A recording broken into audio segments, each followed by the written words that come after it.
아는 것만 안다 하고 모르는 것은 모른다 하라. 내가 아는 것이 무엇인지를 알며 내가 모르는 것이 무엇인지를 알아야 한다. 이것이 총명함이다. 아는 척, 모르는 척 등 모든 척하는 것은 꾸미는 것이다. 꾸미는 것은 엄연히 말하자면 거짓이다. 진짜가 아닌 가짜다. 실상이 아니라 허상이다. 거짓을 말하고 행하는 것에는 목적이 있다. 무지를 들키고 싶지 않다. 미움받고 싶지 않다. 관심받고 싶다와 같은 동기가 있다. 그런데 이런 동기의 공통점이 바로 두려움이다. 두려움을 이겨낼 때 우리는 척하지 않고 당당하게 살아갈 수 있다. 모르는 것을 안다고 하는 것은 자기 기만이다. 자기를 기만하는 것도 자주 하면 습관이 된다. 언제나 당당하도록 솔직해지자. 말과 행동에 후회가 없으려면 연구하고 공부하며 어떤 일을 할 때 마음속에 의심되고 의혹이 생기는 일이 있다면 어떤 일이건 판단을 멈추어야 한다. 다른 일의 경우에도 논의할 때는 삼가고 신중해야 한다. 이렇게 했다면 사람들이 너를 향해 비난하는 말을 하는 경우가 적을 것이다. 세상 사람들과 서로 마주하고 어떤 일들을 겪을 때마다 너를 번거롭게 할 수 있는 모든 일을 멀리하고 참여하지 말아야 한다. 다른 일의 경우에도 그것을 할 때는 삼가고 신중해야 한다. 이렇게 했다면 스스로 자책할 일이 적어질 것이다. 내가 다른 사람과 이야기를 주고받는 가운데 사람들이 너를 비난할 기회가 적어지고 행실에서 스스로를 자책할 일도 적어지면 너는 자연스럽게 관직에서 승진할 것이다. 내가 승진할 생각이 없더라도 말이다. 말과 행동이 가벼우면 후회할 일이 생긴다. 말을 하기 전에 우선 다양한 의견을 충분히 들어야 한다. 그리고 그 중에서 의심이 생기는 것, 애매한 것에 대해서는 아예 말하지 않는 것이 좋다. 의문이 있는 것은 그 의문이 풀리면 이야기하라. 그 전에는 함부로 입 밖에 내어서는 안 된다. 애매한 것에 대해서도 침묵이 옳다. 행동하기 전에도 다방면으로 많이 살펴본 뒤에 해야 한다. 마음속에서 불안한 것, 불편한 것은 하지 말아야 한다. 어느 정도의 확신이 들지 않는 행동은 하지 않아야 후회가 적다. 말과 행동에 실수가 잦으면 돈, 지위, 명예뿐만 아니라 가족과 친구까지도 잃을 수 있다. 리더의 가장 중요한 자질은 정직이다. 모든 정당하고 공정한 주장을 지지하고 모든 정당하지 않거나 공정하지 않은 주장을 취하지 않는다면 사람들이 따를 것이다. 정당하지도 공정하지도 않은 주장을 지지하고 모든 정당하고 공정한 주장을 취하지 않는다면 사람들은 따르지 않을 것이다. 리더의 자질은 무엇일까? 물론 도덕적으로나 능력 면에서나 모두 뛰어난 것이 가장 좋겠지만 사람들이 좀 더 중요하게 생각하는 것은 높은 도덕성이다. 리더가 아무리 능력이 뛰어나다고 하더라도 정직하지 않다면 사람들은 자발적으로 따르지 않는다. 반면 능력이 조금 부족하더라도 도덕적으로 훌륭한 사람은 따르고 싶어 한다. 사람들은 자신보다 높은 위치에 있는 사람이라면 자신보다 더 도덕적이기를 은연중에 바란다. 가정에서도 마찬가지다. 능력은 부족하지만 도덕적인 가장은 가족에게 어떤 식으로라도 지지받을 수 있지만 부도덕한 가장은 아무리 돈을 많이 벌어와도 용서받지 못한다. 사람에게 가장 중요한 것은 신뢰다. 사람으로서 진정성과 신의가 없으면 무엇을 할 수 있겠는가? 그 사람이 한 것이라면 믿을 만하다. 그 사람이 했다면 다시 한번 잘 들여다봐야 한다. 두 사람의 평을 듣는 차이는 너무나도 크다. 어릴 때는 사람 사이에 얼마만큼 커다란 차이가 있는지 알기 어렵다. 무엇이든 될 수 있는 무한한 가능성이 있기 때문이다. 사람은 자라면서 어떤 말과 행동을 하고 사람들과 어떻게 신뢰를 쌓아가느냐에 따라 이전의 가능성이 현실이 될지, 그저 가능성에 그칠지 결과가 달라진다. 신뢰라는 것은 말한 바를 반드시 실천하는 것이다. 헛된 말과 행동을 하지 않고 성실한 것을 가리킨다. 아는 것을 실천하는 것이 용기다. 진정으로 공경하거나 섬겨야 할 의무가 없는 신령을 숭배하는 것은 맹목적인 숭배이다. 정의로운 일임을 알면서 오히려 실행에서 판단과 어긋나게 정의를 실현하지 않는다면 이는 용기가 결여된 것이다. 어떤 사람을 위인이라고 하는가? 새로운 것을 발명해 인류에게 편의를 줬거나 자기 분야에서 뛰어난 업적을 이룬 사람을 위인이라고 할 수 있을 것이다. 하지만 진정 위대한 사람은 자신이 아는 것을 실천하는 사람, 인간이라면 해야 할 일을 외면하지 않고 실천하는 사람이다. 아는 것을 그대로 실천하는 것이 용기다. 용기란 두려움이 없는 것이 아니라 두려움에도 불구하고 해야 할 일을 하는 것이다. 용기는 말이 아닌 행동으로 증명된다. 행동으로 인간다움을 증명해낸 사람이야말로 진정 용기 있는 사람이고 위인이다. 죄와 괴로움은 마음에서 시작된다. 마음속에 악한 의도를 품고 말을 하거나 행동하면 그 결과는 반드시 따라온다. 눈앞에서는 아무 일도 없는 것처럼 보일 수 있다. 하지만 시간이 지나면 그 흔적은 분명하게 드러난다. 수레바퀴가 지나간 자리마다 깊은 자국이 남듯이 악한 마음으로 내뱉은 말과 행위는 인생의 길 위에 고스란히 흔적을 남긴다. 사람들은 종종 자신이 왜 고통을 겪는지 알지 못한다. 운이 나빠서 그렇다고, 세상이 불공평하다고 말한다. 하지만 그 고통의 뿌리를 더듬어 올라가면 대개는 자기 안의 욕심과 분노, 질투에서 비롯된다. 말 한마디가 관계를 갈라놓고 행동 하나가 신뢰를 무너뜨린다. 그때는 사소해 보였던 선택이 결국 스스로를 얽어매는 족쇄가 된다. 악은 처음부터 거대한 모습으로 드러나지 않는다. 작은 불만, 작은 이기심, 작은 거짓말이 모여 점점 커진다. 그리고 어느 순간 돌이킬 수 없는 무게가 된다. 그때서야 후회해도 이미 늦다.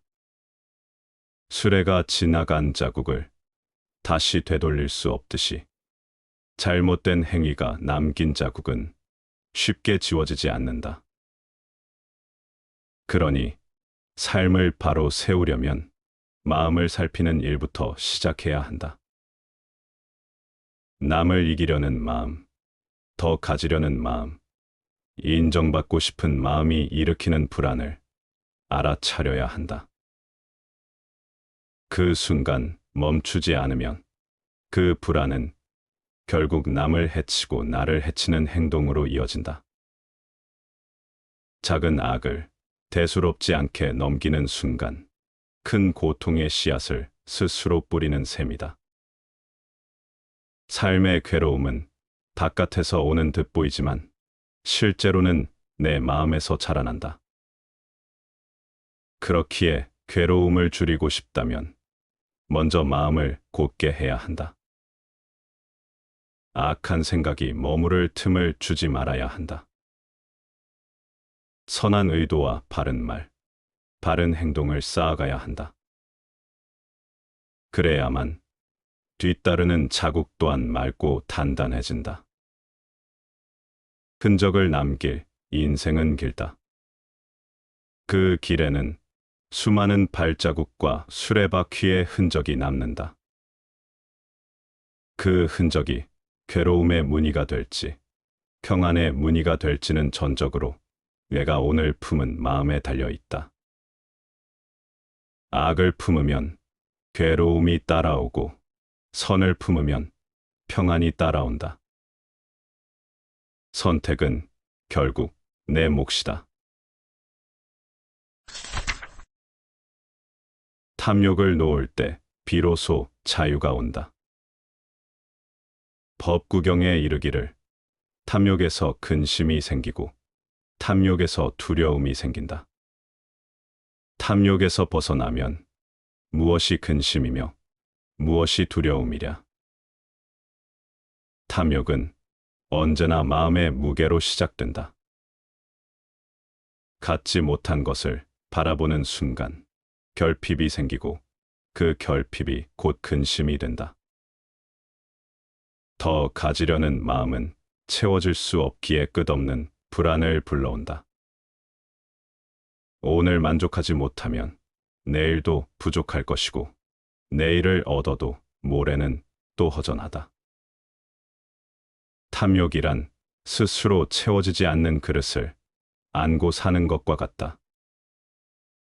채우려 할수록 더 비어 보이고 움켜쥐려 할수록 더 빠져나간다. 탐욕은 두려움도 만든다. 지금 가진 것을 잃을까 두려워 잠 못 이루고 아직 얻지 못한 것을 가지지 못할까 두려워 마음이 흔들린다. 사람은 가진 것만큼 자유로워지는 것이 아니라 내려놓는 만큼 자유로워진다. 탐욕이 커질수록 삶은 갇힌다. 재물, 지위, 명예가 많아질수록 오히려 그것에 매여 몸도 마음도 불편해진다. 결국 두려움의 근원은 잃어버릴까 하는 집착에서 온다. 탐욕을 놓는 순간 근심은 줄어든다. 비워야 할 자리에 채워 넣으려 애쓰지 않을 때 마음은 가벼워진다. 무엇이 부족한가 따지지 않고 지금 있는 것으로 충분하다 여길 때 불안은 힘을 잃는다. 결국 자유란 더 갖는 데서 오는 게 아니라 더 내려놓는 데서 시작된다. 그때 비로소 삶은 단순해지고 단순함 속에서 평안이 자라난다. 탐욕을 끊는다는 건 모든 것을 버리라는 뜻이 아니다. 다만 끝없이 불어나는 욕망의 불길을 스스로 다스리는 일이다. 욕망이 내 삶을 끌고 다니게 두지 않고 내가 욕망을 다스리는 것. 그 차이가 근심과 평안의 갈림길이 된다. 탐욕이 없는 사람은 자유롭다. 잃을 것이 없기에 두려울 것도 없고 더 가질 욕심이 없으니 불안도 없다. 탐욕에서 벗어나면 마음은 고요해지고 고요 속에서 삶의 참된 기쁨을 알게 된다. 결국 평안은 바깥에서 오는 것이 아니라 욕망을 다스린 그 마음 안에서 피어나는 것이다. 이 욕심은 뿌리를 뽑아야 사라진다. 나무를 베어도 뿌리가 깊이 남아 있다면 다시 움이 돋아난다. 겉으로는 사라진 듯 보이지만 결국 다시 살아난다. 욕심도 그렇다. 억누르고 숨긴다고 해서 사라지지 않는다. 뿌리가 그대로 남아 있다면 다시 자라나고 결국 또다시 괴로움의 원인이 된다.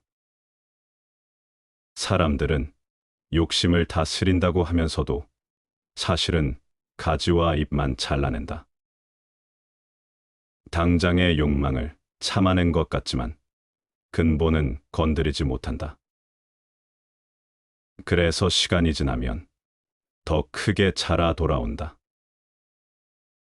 욕심의 뿌리를 뽑지 않으면 끝없는 순환 속에서 같은 괴로움을 반복한다.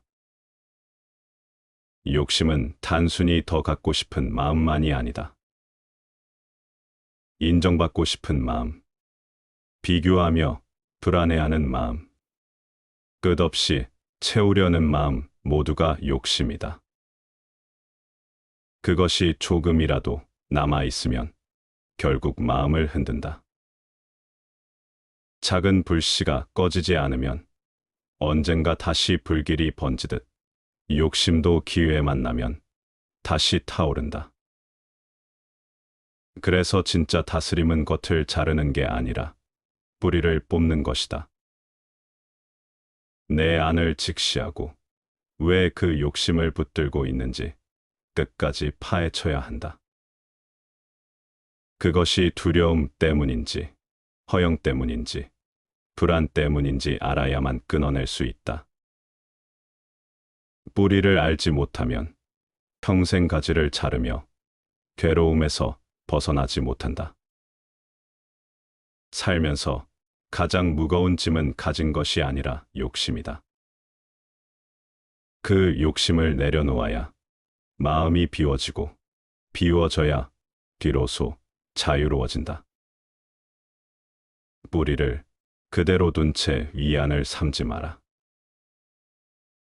끝내 괴로움을 끊고 싶다면 욕심의 뿌리를 뽑아내야 한다. 삶의 의미를 망각한 자들의 오만한 착각.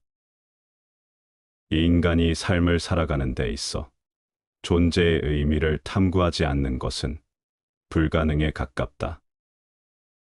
이는 마치 나침반 없이 광활한 바다를 항해하는 것과 같다. 삶의 본질을 숙고하고 그 의미를 깨닫는 것은 인간이 반드시 감당해야 할 근본적 과업이며 이를 등한시하는 순간 우리는 표류하는 존재로 전락하고 만다. 그러나 세상에는 스스로를 교양 있고 지적인 존재라 자부하는 이들이 적지 않다. 그들은 사회적 성공과 학문적 성취를 거두었다는 이유만으로 삶의 의미에 대한 질문을 무의미한 것으로 치부하며 자만에 빠진다. 그러나 진정한 지성은 끊임없는 성찰에서 비롯되며 존재의 본질을 외면한 지식은 허울 좋은 껍데기에 불과하다. 인간은 결코 자신의 근원을 도외시한 채 완전한 존재가 될 수 없다. 삶의 의미를 찾지 않는 태도야말로 가장 큰 무지이며 교만 속에 빠진 자들은 결국 스스로의 실존적 공허를 깨닫지 못한 채 살아갈 뿐이다. 나는 무엇을 해야 하는가? 인간 존재를 규명하는 세 가지 본질적 질문이 있다. 나는 누구인가? 나는 무엇을 해야 하는가? 나는 무엇을 믿고 무엇에 희망을 두어야 하는가? 이 모든 물음 중 가장 근본적이며 결정적인 것은 단연 나는 무엇을 해야 하는가이다. 이 인간이 자신의 행위에 대한 명확한 통찰을 가질 때 그는 실존의 핵심을 꿰뚫고 모든 지식을 터득한 것이나 다름없다. 삶의 방향을 잃고 의문에 휩싸일 때 우리는 스스로에게 한 가지를 물어야 한다. 만약 내가 지금 당장 죽는다면 과연 무엇을 해야 하는가? 죽음이라는 피할 수 없는 현실 앞에서 이 인간은 자신의 허위와 망설임을 벗어던지고 내면 깊숙이 자리한 본연의 의지를 마주하게 된다. 그 순간 온갖 의구심과 망설임이 소멸하며 오직 순수한 진실만이 남는다. 삶은 유한하고 인간은 반드시 죽음을 향해 나아간다.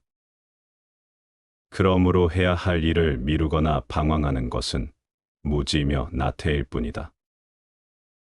자신의 내면에서 솟아오르는 소리를 경청하라. 그것이야말로 당신이 추구해야 할 삶의 길이며 존재의 본질에 대한 가장 확실한 대답이 될 것이다. 삶의 가장 본질적인 순간, 존재, 그리고 의미. 한 현자에게 인생에서 가장 중요한 시간이 언제이며, 가장 중요한 사람이 누구이며, 가장 중요한 것이 무엇이냐고 물었을 때, 그는 깊은 통찰이 담긴 대답을 내놓았다. 가장 중요한 시간은 바로 지금, 이 순간이다. 인간이 통제할 수 있는 유일한 순간은 현재이며, 과거는 이미 흘러갔고, 미래는 불확실하기 때문이다. 삶은 오직 지금 이 순간 속에서만 실현될 수 있으며, 현재를 온전히 살아가는 것만이 진정한 자유를 가능케 한다. 가장 중요한 사람은 지금 당신이 마주하고 있는 존재다. 인연이란 예측할 수 없는 것이며 우리가 다시 이 사람과 조우할 수 있으리라는 보장은 없다. 그러므로 눈앞의 사람을 존중하고 그와의 관계를 소중히 여기는 것이야말로 삶에서 가장 중요한 자세다. 그리고 가장 중요한 것은 바로 사랑하는 것이다. 인간은 단순한 생존을 위해 태어난 것이 아니라 타인을 사랑하고 그 안에서 자신의 존재 이유를 발견하기 위해 이 땅에 왔다. 사랑은 인류가 지닌 궁극적 사명이며 모든 가치의 근원이 된다. 그러므로 우리는 매 순간 눈앞의 사람을 사랑하는 일에 주저하지 말아야 한다. 진정한 삶은 오직 지금에 존재한다. 삶의 본질은 오직 현재에 있다. 만약 누군가가 당신에게 미래를 위해 준비하며 살아야 한다고 말한다면 그 말을 경계해야 한다. 인간은 미래를 알지 못하며 그것을 완벽히 통제할 수도 없다. 우리가 실제적으로 경험할 수 있는 유일한 시간은 바로 지금 이 순간뿐이다. 그러므로 삶의 초점을 불확실한 내일이 아니라 현재를 온전히 살아가는 데 맞춰야 한다. 인간은 흔히 더 나은 미래를 위해 현재를 희생하지만 그러한 태도는 삶을 공허하게 만들 뿐이다. 우리는 오로지 현재 속에서만 성장할 수 있으며 삶의 의미 또한 그 순간 속에서 발견된다. 중요한 것은 막연한 미래를 위한 계획이 아니라 지금 이 순간을 어떻게 채워나가느냐이다. 모든 시간을 아울러 살아가려 하기보다 현재의 한순간에 깊이 몰입하고 최선을 다하는 것이야말로 가장 충만한 삶이다. 내일을 위한 삶이 아니라 오늘을 충실히 살아가는 것이야말로 진정한 존재의 방식이며 인간이 도달할 수 있는 최고의 깨달음이다. 영혼의 문턱. 오직 현재만이 실재한다. 과거는 이미 소멸한 그림자이며 미래는 아직 도래하지 않은 신기루에 불과하다. 인간이 살아간다고 믿는 시간은 실체 없는 흐름이며 그 모든 것이 수렴하는 단 하나의 점, 즉 현재만이 존재할 뿐이다. 현재란 과거와 미래가 교차하는 무한히 작은 순간이며 이 찰나 속에서만 우리의 삶이 펼쳐진다. 우리는 종종 시간을 하나의 연속된 흐름으로 인식하지만 실상 시간은 존재하지 않는다. 오직 작고도 무한한 현재만이 실재하며 이 순간을 떠난 삶은 허상에 불과하다. 그렇기에 인간은 현재에 자신의 모든 정신적 에너지를 집중해야 한다. 과거의 기억과 후회에 매달리거나 미래에 대한 불안과 기대에 휩싸이는 것은 무의미한 자기기만일 뿐이다. 삶은 오직 이 순간에 응축되어 있으며 인간의 존재 또한 현재 속에서만 실현될 수 있다. 그러므로 우리는 영혼의 문턱에 서 있는 듯한 경이로운 각성 속에서 매 순간을 온전히 살아야 한다. 그것이야말로 참된 삶의 방식이며 존재의 궁극적 진리이다. 불확실한 미래를 쫓아 현재를 희생하는 어리석음. 인간은 보다 안락한 삶을 꿈꾸며 끊임없이 미래를 대비하지만 이는 마치 위험을 피하려 머리를 모래 속에 파묻는 타조와 다를 바 없다. 아니, 어쩌면 우리는 타조보다 더욱 어리석은 행태를 보인다. 타조는 적어도 현실을 부정하는 데 그치지만 우리는 불확실한 미래의 안녕을 얻기 위해 오히려 확실한 현재를 철저히 파괴하고 있기 때문이다. 더 나은 내일을 위해 오늘을 희생하는 것은 본래 자신이 지닌 가장 귀중한 것을 스스로 내던지는 행위와 다름없다. 그러나 역설적으로 우리가 희생하는 현재야말로 유일하게 우리가 소유할 수 있는 삶의 실체이며 미래는 언제나 불확실한 영역에 머문다. 결국 우리는 존재하지 않는 환상을 쫓아 실제하는 삶을 허비하고 있는 셈이다. 인간은 오직 현재 속에서만 살아갈 수 있으며 지금을 소중히 여기지 않는다면 어떤 미래도 의미를 지니지 못한다.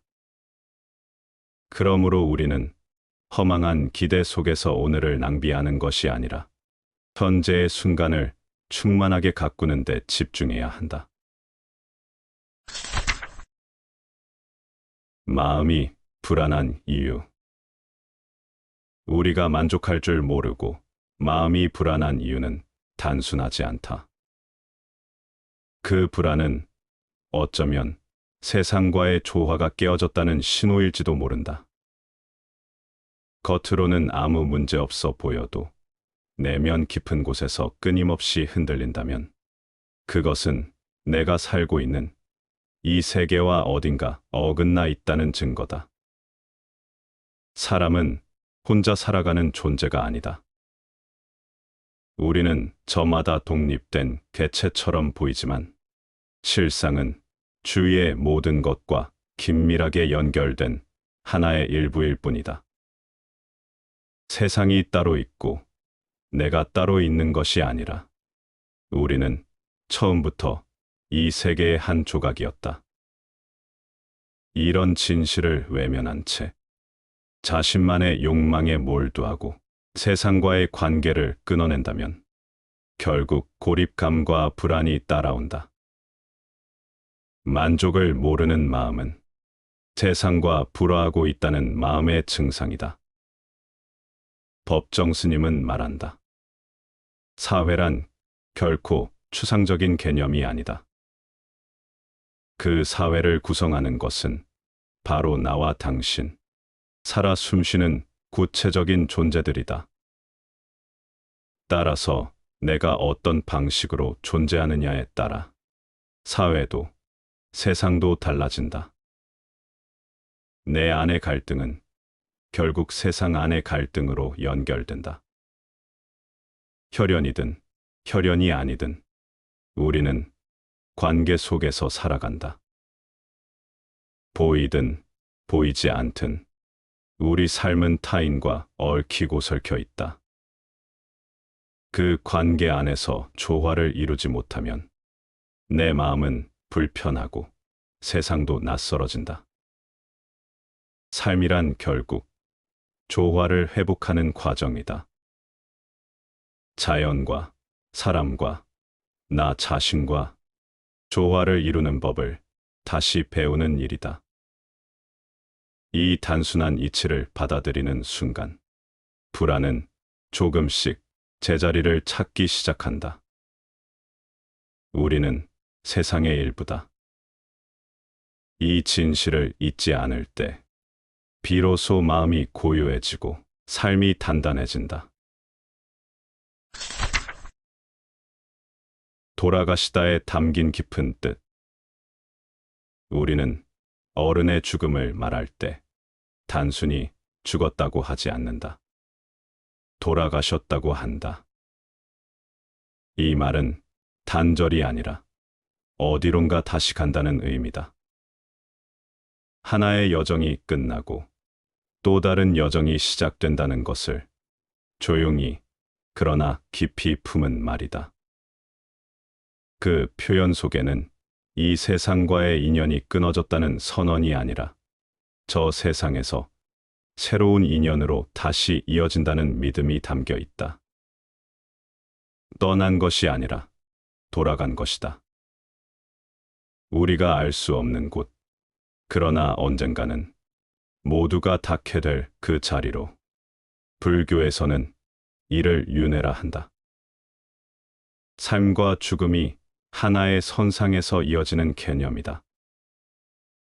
끝이 아니라 형태를 달리한 순환일 뿐이라는 가르침이다. 우리의 언어 속에는 이런 불교적 사유가 자연스럽게 녹아 있다. 명복을 빈다는 말도 그렇다. 지장보살이 계신 저승의 세계, 명부에서의 복을 빈다는 뜻이다. 말은 짧아졌지만 그 안에 담긴 정서와 세계관은 오랜 세월에 걸쳐 형성된 깊은 문화의 결이다. 한 종교가 문화가 되기까지는 오랜 시간이 필요하다고 한다. 500년 혹은 그 이상. 우리가 불교 문화, 유교 문화, 그리고 샤머니즘을 너무나 자연스럽게 받아들이는 것도 이제는 그것이 피톨 속 정체성이 되었기 때문이다. 죽음을 말하면서도 삶을 이야기하는 언어, 끝을 이야기하면서도 계속됨을 암시하는 말. 돌아가셨다는 그 한마디에 우리는 삶과 죽음을 바라보는 조용하고도 깊은 시선을 담아낸다. 그것은 종교를 넘어선 문화이고, 문화를 넘어선 지혜이며, 지혜를 품은 언어는 세월 속에서 다듬어진 우리의 정체성이기도 하다. 한 사람의 죽음은 하나의 세계의 붕괴다. 사람이 죽을 때 그 사람 혼자만 죽는 것이 아니다. 한 생명이 꺼지는 순간 그와 얽혀있던 수많은 관계들이 함께 무너져 내린다. 그를 사랑하던 가족, 그와 웃고 울던 친구, 말 한마디 나눴던 지인들, 심지어 얼굴은 몰라도 마음으로 엮였던 이들까지 그 죽음 앞에서 크고 작은 상실을 겪는다. 죽은 것은 한 사람인데 무너지는 것은 수많은 사람들의 내면이다. 남겨진 자들은 그의 빈자리를 바라보며 한동안 삶의 방향을 잃는다. 무심히 지나가던 시간조차 그 사람 없이는 낯설어진다. 그가 사용하던 물건들마저 그 죽음을 증언한다. 함께한 흔적은 여전한데 그 손길은 다시 닿지 않을 것을 알기에 이제는 모든 것이 빛을 잃는다. 책상 위에 놓인 안경 하나, 옷장 속에 걸린 셔츠 한 벌, 문득 울리는 휴대폰 알림음조차 그를 기억하게 만들고 그 부재를 더욱 선명히 새긴다. 그래서 죽음을 말할 때는 한 사람의 목숨만을 생각해서는 안 된다. 그 사람을 둘러싼 수많은 세계, 그와 연결된 모든 존재들이 함께 흔들리기 때문이다. 한 사람의 삶은 곧 하나의 세계다. 그 세계가 사라질 때 그 흔들림은 오랫동안 많은 이들의 마음에 깊은 파장을 남긴다. 그러니 자신의 생명을 가볍게 여겨서는 안 된다. 그 생명 하나를 잃는데 따라오는 파괴가 얼마나 크고 깊고 고통스러운지를 늘 기억해야 한다. 죽음은 결코 혼자만의 일이 아니다. 그것은 수많은 마음을 찢어놓는 조용하지만 강력한 폭풍이다. 죽음이 있기에 삶은 비로소 빛난다. 우리에게 죽음이 있다는 사실은 슬픔이기 전에 축복일지도 모른다. 만약 인간에게 죽음이 없다면 삶은 과연 지금처럼 소중할 수 있을까? 끝이 없다는 것은 곧 경계가 없다는 뜻이고, 경계 없는 생은 어느 순간 오만과 무도함으로 기울기 마련이다.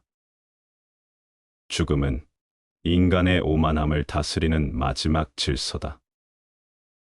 우리가 누구든 무엇을 가졌든 언젠가 반드시 이 생을 내려놓아야 한다는 명백하고도 피할 수 없는 진실. 그 앞에서 우리는 겸손해진다. 그리고 비로소 묻는다. 나는 이 삶을 어떻게 살아야 할까? 죽음이 있기 때문에 삶은 한정되고, 한정되었기에 더욱 귀하고, 귀하기에 우리는 그것을 의미 있게 채우기 위해 애쓴다. 하루를 허투루 보내지 않으려 애쓰고, 사람과의 관계를 소중히 여기며 작은 것에도 감사를 느끼려는 노력. 그 모든 것은 죽음이라는 마지막이 있기에 가능하다. 죽음은 삶의 반대가 아니다. 삶의 깊이를 비추는 그림자다. 그림자가 있기에 빛이 더욱 도드라지듯 죽음이 있기에 삶은 더욱 또렷해진다. 우리는 누구나 끝을 향해 걷고 있다. 그 사실을 부정하지 않을 때 비로소 삶은 진실해지고 한순간, 한순간이 더는 당연하지 않게 된다. 그러니 죽음을 두려워하기보다 죽음이 삶을 얼마나 단단하게 만들어주는지를 바라보아야 한다. 죽음은 우리에게 말한다. 내가 가진 이 생은 결코 영원하지 않다고. 그러니 지금 이 순간을 진심으로 살아내라고. 게으름을 뽑는 일. 나는 마당에 자라는 풀을 뽑을 때마다 내 안의 게으름을 뽑는다고 여긴다. 서울에서 살던 때에는 해보지 않은 일이었다. 풀은 봄부터 찬바람이 선득거릴 때까지 자란다. 그러니 잠시도 방심해서는 안 된다. 나는 풀을 뽑는다고 말하지만 풀들의 입장에서는 뽑히지 않으려고 버티기를 한다고 볼 수 있다. 가냘픈 풀이지만 풀을 뽑는 일처럼 힘든 일도 없다. 그럴 수밖에 없다. 풀이 뽑히지 않으려고 안간힘을 쓰기 때문이다. 물론 쉽게 포기하는 풀도 있다. 하지만 질경이 같은 대부분의 풀은 길게 뿌리를 뻗거나 잔뿌리를 많이 내려 버티기를 한다. 즐겨서 질경이인가 하고 안쓰러울 때도 있다. 하지만 손으로 해서 안 되면 호미를 쓴다. 최근에는 찬바람이 나기를 기다리며 포기한 채이다. 그랬더니 어떤 손님께서 마당이 풀밭 같아서 자연스럽다고 평한다. 말끔하게 손질된 잔디밭 같지 않아서 좋다고 한다. 손님은 그 말을 들으면서 내가 게으름처럼 뿌리를 내리고 있다는 사실을 모른 것 같다. 풀처럼 뽑히지 않으려는 근성이 내 안에 있다는 것을. 나는 그 풀을 뽑으면서 내 안에 있던 게으름을 인정하고 그것을 조금씩 뽑아낸다고 믿는다. 내가 일상 속에서 조금씩 치고 나갈 수 있는 힘을 가지려면 이 풀들을 뽑는 일이 그만큼 중요한 일일지도 모른다. 내가 생각하는 게으름도 그만큼 버티기를 하고 있다는 사실을 되짚어본다. 게으름과 깨어있음. 게으름은 최대의 악덕이다. 게으르면 어떻게 해볼 도리가 없다. 법구경에서는 게으름을 쇠에 나는 녹에 비유한다. 심성을 강철에 비유하고 게으름을 녹에 비유한다. 쇠를 침식하는 것이 쇠에 난 녹이다. 아무리 강철이라도 녹이 슬기 시작하면 그것은 쇠로서의 기능을 하지 못한다. 우리의 심성과 영성, 불성이 아무리 뛰어난 것이라 하더라도 게으르면 다 매몰되어서 인간 구실을 할 수가 없다. 녹은 어디서 나오는가? 우리의 한 생각에서 나온다. 게으름도 마찬가지다. 나는 그 말을 되새기며 내 안의 게으름을 마주한다. 나는 얼마나 게으름을 방치해왔는가? 그 녹은 내 마음 깊은 곳에서 시작되지 않았을까? 마음이 흐트러지면 그것은 나를 침식하는 게으름이 되어버린다. 부처님은 길을 갈 때 매우 천천히 걷곤 했다고 한다. 사람들이 그렇게 천천히 걷는 이유를 묻자 부처님은 말했다. 걷는 것 자체가 하나의 가르침이다. 언제나 한겨울 개울물 속으로 걸어 들어가듯 걸으라. 물이 아주 차갑기 때문에 천천히 깨어서 걸어야 한다. 물살이 아주 빠르기 때문에 정신을 차려야 한다. 개울의 돌에 미끄러질 수 있기 때문에 한 발 한 발 지켜보아야 한다. 나는 이 말을 되새기며 내 삶의 걸음을 점검해 본다. 나는 얼마나 깨어 있는가? 인생은 빠르게 흘러가는 차가운 물살과 같다. 나는 그 물살 속을 걸어가고 있다. 욕망과 번뇌의 돌에 미끄러지지 않도록 깨어 있어야 한다. 부처님은 그 점을 강조하신 것이다. 나는 그 물살 속에서 얼마나 미끄러지지 않도록 의식하며 걸어가고 있는가. 산스크리트어로 인간을 푸루샤라고 한다. 이것은 힘을 소유한 것이라는 의미다. 인간이 된다는 것은 우리가 원하는 바를 성취하는 힘을 갖는다는 의미다. 내가 괴로움과 번뇌에서 해탈하기를 원한다면 그 힘을 내 내면에서 찾아야 한다. 한 줄기 빛은 1000년 동안 쌓여있던 어둠을 단번에 날려버린다. 마음이 깨어 있는 순간 나는 이미 부처다. 나는 내 마음을 깨어 있게 하고 있다면 이미 그 길을 가고 있는 것이다. 매 순간 깨어 있는 것만으로도 나는 부처로서 살아갈 수 있다. 그럼에도 나는 계속해서 묻는다. 내 삶 속에서 그 깨어 있음은 언제나 실천되고 있는가?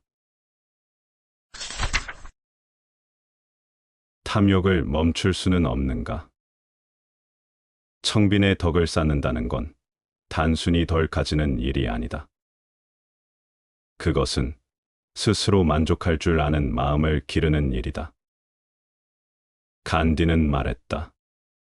이 세상은 우리의 생존을 위해서는 풍요롭지만 우리의 탐욕을 채우기에는 너무나도 궁핍한 곳이라고. 정말 그렇지 않은가? 지구는 수천 년 동안 인간에게 햇살과 바람, 땅과 물을 나누어 주었다. 하지만 지금 우리는 그 고마운 자원을 함부로 쓰고 있다. 과연 지금 우리가 누리는 이 풍요는 어디서 온 것인가? 지구는 여전히 우리를 감싸고 있지만 재생할 힘을 잃어가고 있다. 그런데도 우리는 여전히 더 많은 것을 원한다. 더 넓은 집, 더 빠른 차, 더 많은 옷과 음식. 그런 것들이 정말로 나를 행복하게 만들고 있는가? 감사함 없이 사는 삶이 결국 우리 모두를 얼마나 공허하게 만드는가? 필요한 것과 불필요한 것을 구분할 줄 모른다면 나는 평생을 결핍 속에서 살게 된다.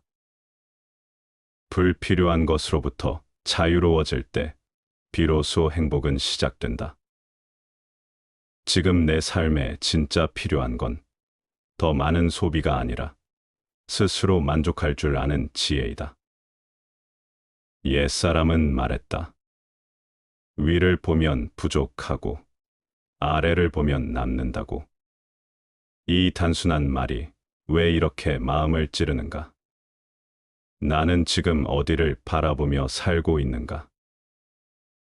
내 마음이 가난하면 무엇을 가져도 허전하고 내 마음이 충만하면 비워도 가득하다.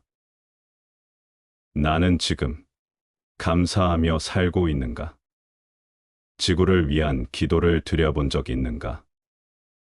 세상을 향해 손을 내밀기 전에 나는 내 욕망부터 내려놓을 수 있는가? 삶의 가치는 가진 것이 아니라 나눌 수 있는 마음에서 시작된다. 이제는 묻지 않을 수 없다. 지구를 살리고 싶은가? 아니면 내 욕심을 살찌우고 싶은가?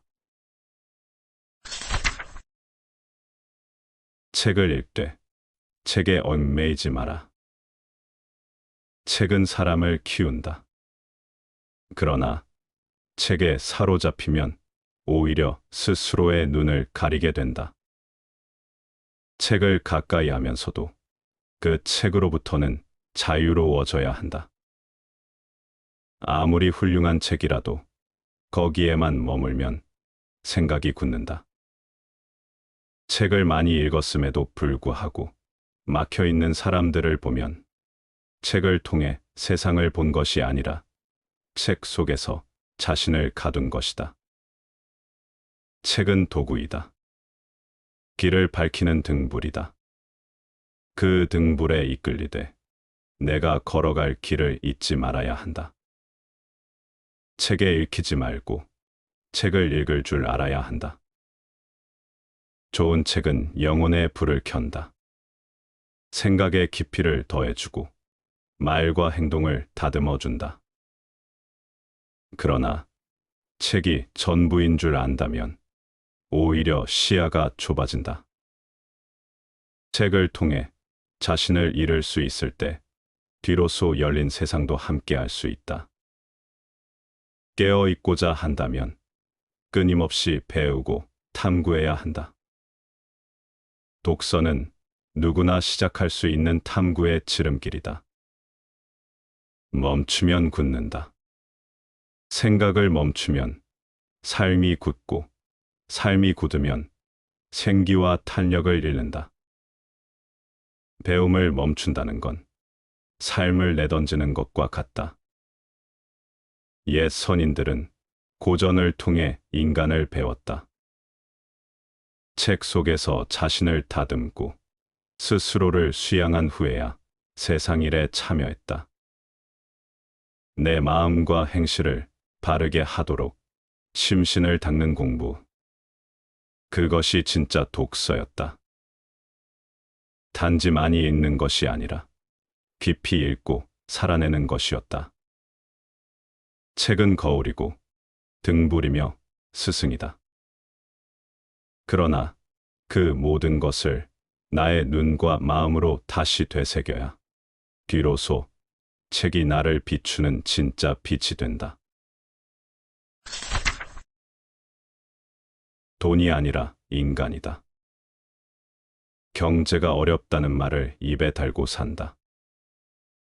그럴수록 우리가 먼저 돌아봐야 할 건 정말 돈일까? 무너지는 건 통장이 아니라 사람의 마음이고, 비어가는 건 지갑이 아니라 양심 아닐까? 우리는 얼마나 자주 돈 앞에서 인간다움을 놓치고 있는가?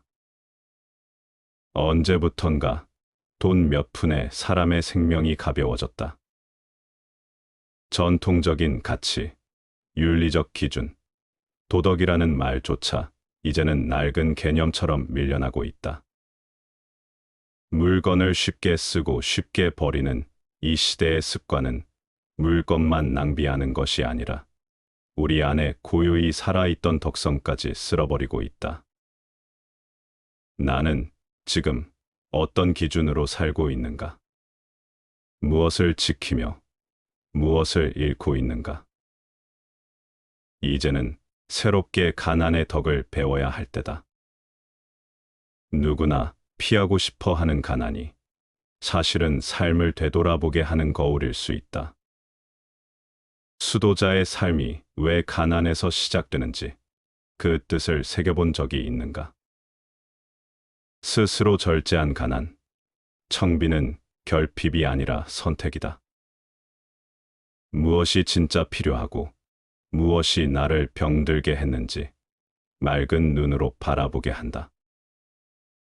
내 안의 욕망과 아집을 내려놓을 때 나는 비로소 더 큰 생명과 마주할 수 있다. 소유에 집착하는 마음으로는 우주의 고요한 숨결조차 들리지 않는다. 내가 쥐고 있는 것을 놓지 않는 한 나는 결코 자유로울 수 없다. 진정한 풍요는 무엇을 더 가지느냐가 아니라 무엇을 기꺼이 덜어내느냐에 달려 있다. 나는 지금 나 자신을 얼마나 가볍게 하고 있는가? 나는 지금 욕망이 아닌 생명 쪽으로 걷고 있는가? 선을 보거든 목마른 듯 간절히 취하라. 강태공이 말했다. 착한 것을 보거든 목마를 때 물 본듯이 하고, 악한 것을 듣거든 귀머거리같이 하라. 또한 착한 일은 모름지기 탐을 내고 악한 일은 모름지기 즐겨하지 마라. 선을 본다면 마치 목마른 사람이 물을 발견했을 때처럼 간절히 다가가야 한다. 선은 삶을 맑게 하고 마음을 밝히는 힘이 있기 때문이다. 선한 행동을 마주했을 때는 주저하지 말고 배우고자 해야 한다. 내 것이 아니더라도 포섭해야 하고 아직 내 손에 없더라도 갈망해야 한다. 그렇게 하지 않으면 선은 곧 스쳐 지나가고 그 빈자리를 다시 악이 채운다. 반대로 악한 것을 들었을 때는 귀머거리처럼 반응하지 않아야 한다. 귀 기울이는 순간 이미 그것의 영향을 받는다. 악은 언제나 달콤한 유혹처럼 다가오지만 결국 마음을 어둡게 만들고 삶을 흐리게 한다. 무심히 흘려보내야 하고 마치 존재하지 않는 것처럼 지나쳐야 한다. 관심을 두는 순간 그것은 나를 끌어내리는 힘으로 작동한다. 착한 일에는 탐심을 가져도 좋다. 더 배우고, 더 실천하고, 더 가까이 하려는 마음은 오히려 삶을 넉넉하게 한다. 그 탐심은 자신을 성장시키고 주변을 이롭게 한다. 그러나 악한 일에는 조금이라도 즐김을 두지 말아야 한다. 작은 즐거움이라 여기고 가까이 하면 결국 큰 해로움이 되어 돌아온다. 악은 처음엔 가볍게 시작되지만 그 끝은 무겁고 쓰라리다. 사람은 살아가며 수없이 많은 선택 앞에 선다. 그때 무엇을 가까이 두느냐가 곧 그 사람의 삶을 결정한다.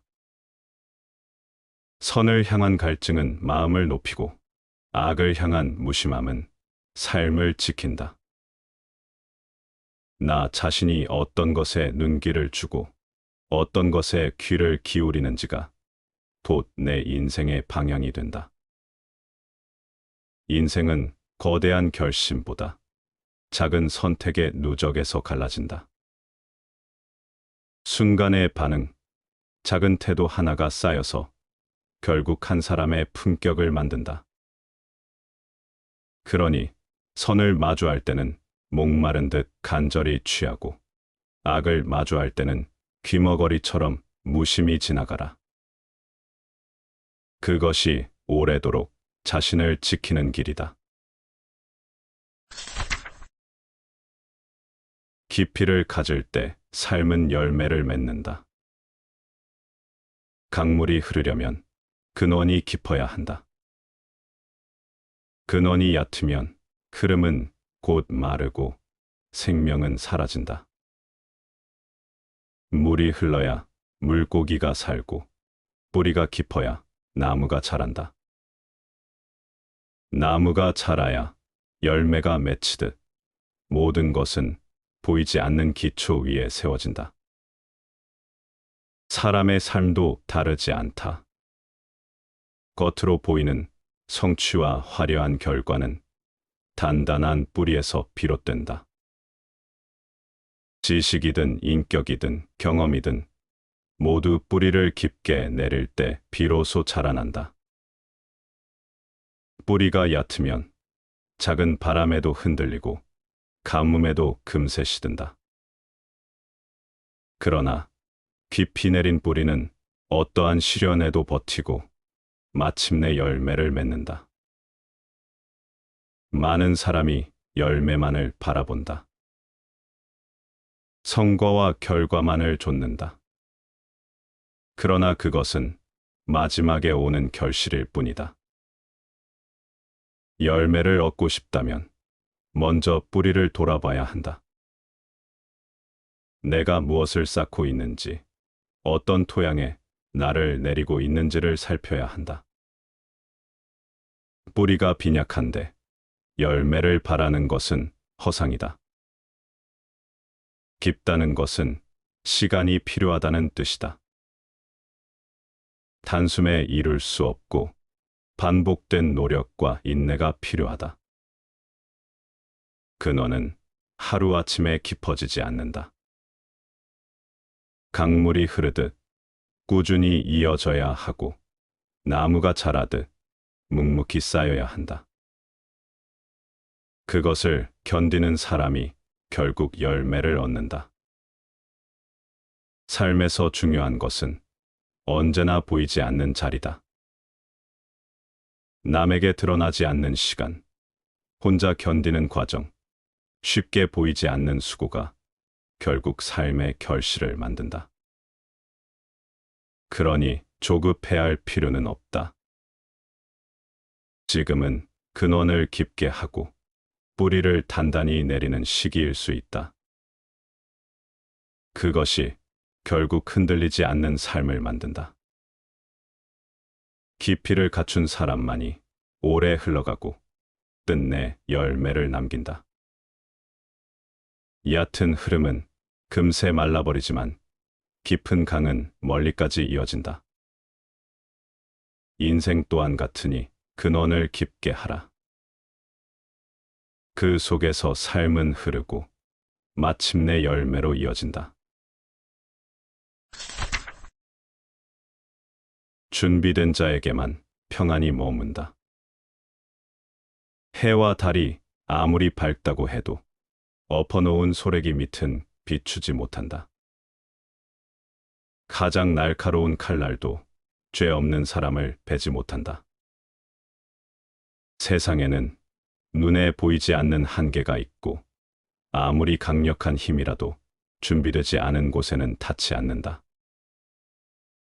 강태공의 말이다. 삶에도 마찬가지다.